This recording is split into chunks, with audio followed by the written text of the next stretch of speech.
From the RSNA, this is the Radiology Artificial Intelligence Podcast. My name is Paul Gee, and I'm a radiologist at the University of Maryland and co-host of the podcast. And my name is Ali Tejani, and I'm a radiology resident at the University of Texas Southwestern Medical Center and co-host of the podcast.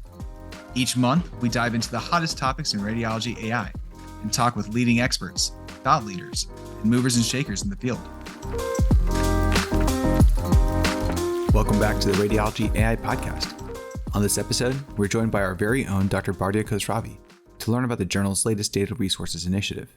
Radiology AI's data resources manuscripts describe important data sets, algorithms, standards, ontologies, policies, workflows, or data repositories that the authors are making available to the radiology AI community. This initiative, including its living index, consolidates these references and lists the features of published data resources. Bardia is a medical doctor who will soon begin his residency journey at Yale. Prior to this, Bardia has been a postdoctoral researcher at the Mayo Clinic AI Lab, where he worked on developing and validating AI algorithms for extracting data from medical images. His research focuses on leveraging generative AI and exploring its applications in medical imaging and research, as well as its potential for mitigating bias. Bardia is a member of the trainee editorial board of the Radiology Artificial Intelligence Journal. Now stick around to find out more about these resources here on the Radiology AI Podcast. Welcome back, everyone. It's Ali here with our co-host, Paul, and we have a special guest today who's actually known to the podcast. He's not really a guest. He's one of our own. So we have Bardia Khosravi here with us. How are you, Bardia? Hi, everyone. I'm Bardia. I'm part of the Radiology AI TV trainee editorial board, and I'm happy to be back here. Thank you for having me. And hearty congrats to Bardia for having just matched at Yale Radiology. So he'll be joining their residency program, and I think they're getting a good one. Thanks, Ali and Paul. Thanks. So, speaking of, training and residency, Paul, I was, we're studying for our board exams, and we have these documents, right, that talk about skills in addition to interpreting images and what we do in the clinic. And I don't know, this is really interesting. There's a lot of detail in there about AI and natural language processing that I just didn't expect. Was that the case years ago, or is this a new thing? Oh man, I hope I'm not that old, but I definitely took the core exams a few years ago, and at the time that's surprising. I'm guessing it's in that NIS document. We had very little. I think it might have been like a paragraph or two about like ontologies, and maybe like a paragraph that AI might be playing a role. What's it taken up in the real estate in the document now? Oh man, it's, now it's talking about data drift and bias and actually getting Seriously? I know, right? Getting into NLP and like tokens, right? So it's something that I just didn't understand myself until a few years ago. And now I'm looking at it, and every radiology resident in the world, in the US, wherever, who's reading this document and preparing for their test will know about, if they read the document, which is amazing because, gosh, I mean, what has it been, like 2-3 years, right? And now we're seeing this super, I'd say, nuanced information, because for me, it's still pretty nuanced to talk about data drift and kind of the more technical aspects of natural language processing. So I think we're seeing a shift here, pun intended, but I think we're seeing a shift here in what we need radiologists to know coming out of training. And I think that puts radiology AI in a pretty good place, though, because, well, we're better to learn about topics like data drift and bias and the latest advancements in imaging AI than our journal, right? Yeah, I think it's pretty good. No, that's a tremendous shift. I always feel like AI informatics had taken a back seat to a lot of these topics, but I might have to check out that NIS document. That's pretty surprising, but I think it's pretty cool for the future. Yeah. Now, let me know what you think. And Bardia, as you get through training too, let us know what you think, because, well, you're the expert, right? I'm no expert, but I really like to know how these things are taught during residency. I know there's a saying in education that says assessment drives learning. So if you are going to be tested on that, you'll probably have to learn it. But I don't know if it's being taught or not. So that's something that I really look forward to see. Well, and speaking of resources, so yeah, as we talk about kind of what's out there for trainees, residents, fellows, researchers, authors, anybody really, attendings, whoever wants to learn, the journal actually provides a really great resource, I think, in the Data Resources Initiative. And Barty, you've been very involved with this, and we'd love to learn more about, what is this initiative and why it's important for radiology AI. So what do you think? Tell us more about this. So the journal started an initiative called Data Resources. I know it's called data, but we'll talk probably more about this downstream. It's not all about data. It's a type of manuscript like AI in Brief or Tech Dev that is present in the manuscript lineup of the journal, and people can submit their resources, or let's for now call them data sets, to the paper and release them publicly, along with a well-documented script of how the data was curated, what are the characteristics of it, who can use it, and what were the steps that were involved in creating that data set. Yeah, I think that's super interesting. Radiology AI has certainly been a non-traditional journal. I think just with the subject matter, this was so new to our field. I think we launched in like 2019.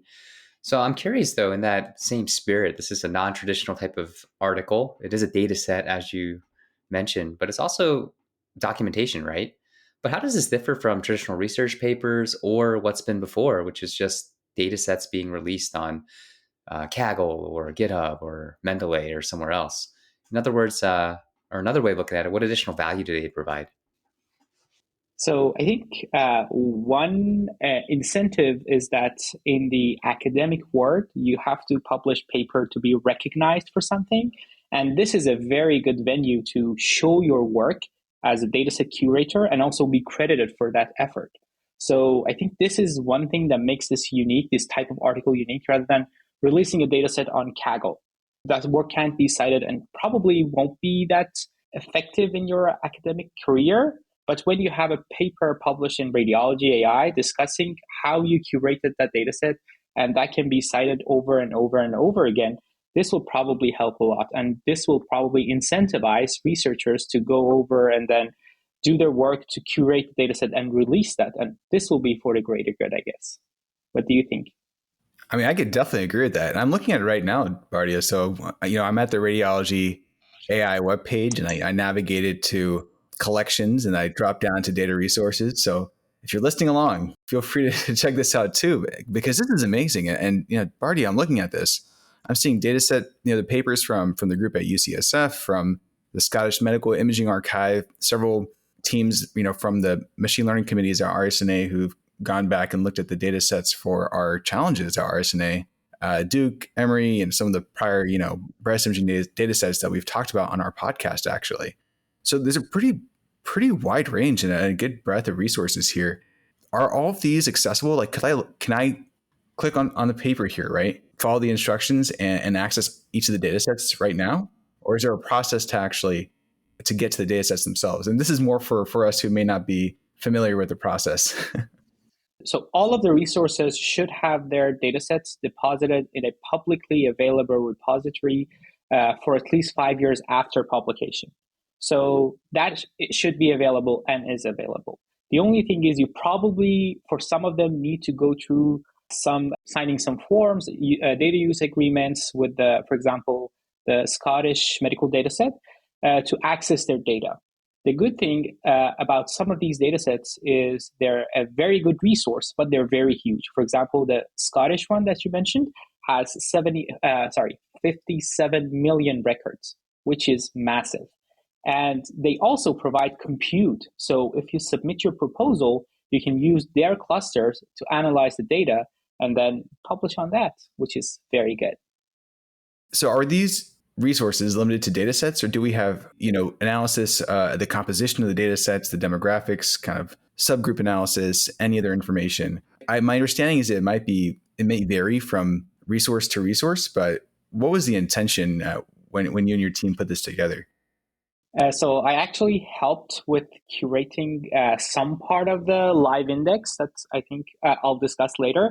But I think the whole intuition of having this sort of data resource was not to just host data sets, but also resources, all the type of resources that can be used to help facilitate the radiology AI research landscape.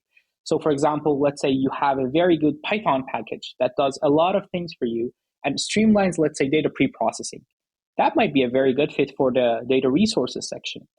You certainly put a lot of time and effort into developing that package or that work, and people can use that. So these two criteria, I think, are the bare minimum to having a data resource paper or manuscript. Yeah, something I was thinking about is, in addition to the data sets, might be the documentation done in a traditional kind of scientific manuscript manner.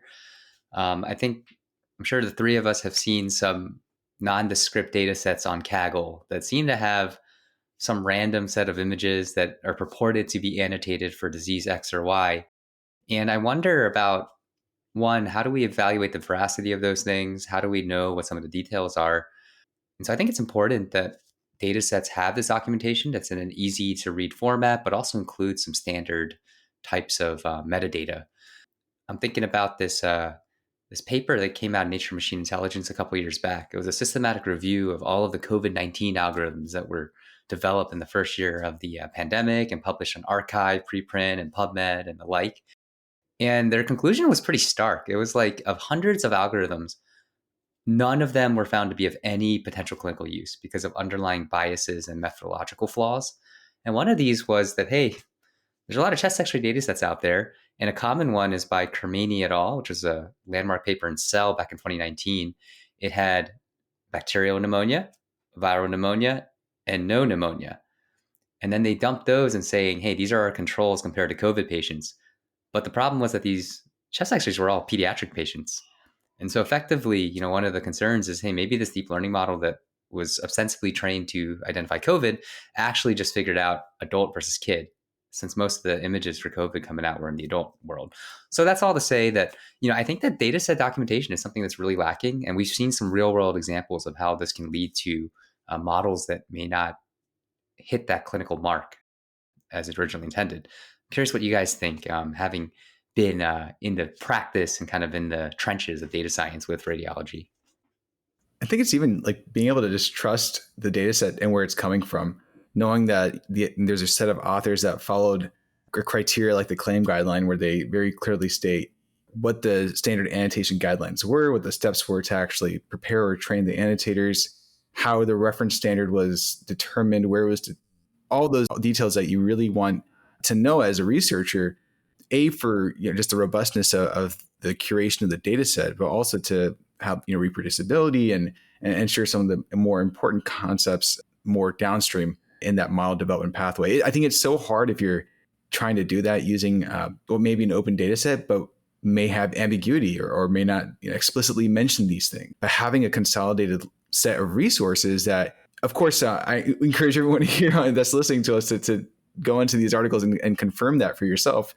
But I think there's a level of trust, that coming from the journal, coming from these peer-reviewed manuscripts, essentially, that were already vetted for these components. You can go into making your model and curating your data from these open data sets with that level of trust.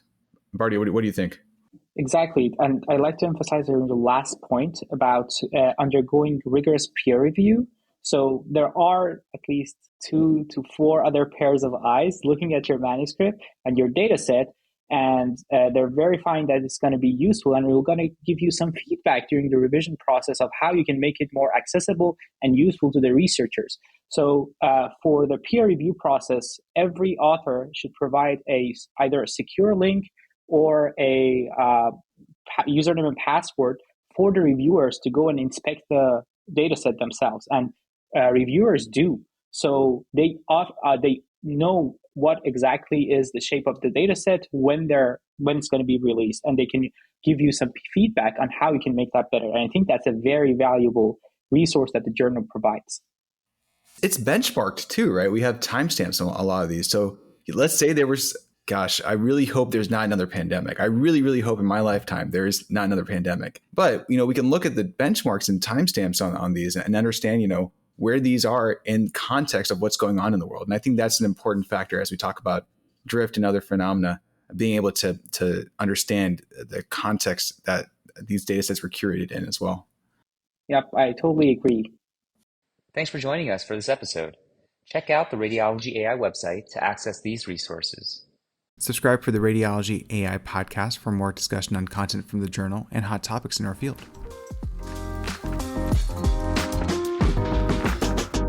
We hope that you've enjoyed this episode of the Radiology Artificial Intelligence Podcast. Shout out to Uriah Shemchison for our podcast music and to the RSNA podcast staff. Email us at podcasts@rsna.org anytime with questions, feedback, or suggestions.